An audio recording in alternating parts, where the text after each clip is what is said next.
If you look at the letter of the Chinese embassy, there are a few things that we need to look at.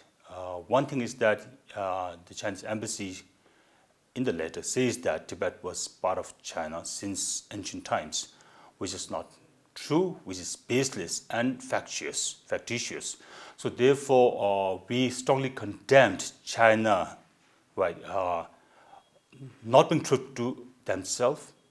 And if you look at the Central Tibetan Administration, they said that this is an illegal entity, which is also not true. Over the last so many years, we had negotiations with the Chinese leaders, right? And we are not a separatist group.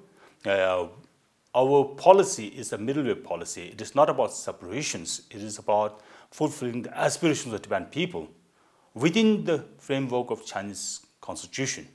So this is one thing which we need to be very clear about. This is not about separations, rather our willingness to come together under the framework of Chinese constitutions with the guarantee that there is a genuine autonomy for the Tibetan people.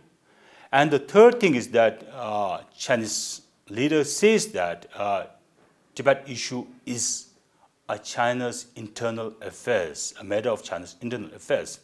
That is also not true. Tibet was not China's matter.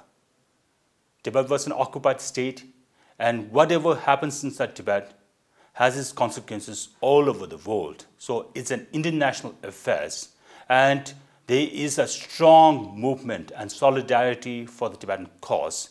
And for that, in order to resolve the Sino-Tibetan conflict, it is wise for the Chinese leaders to resume the dialogue, to resolve the Sino-Tibetan conflict.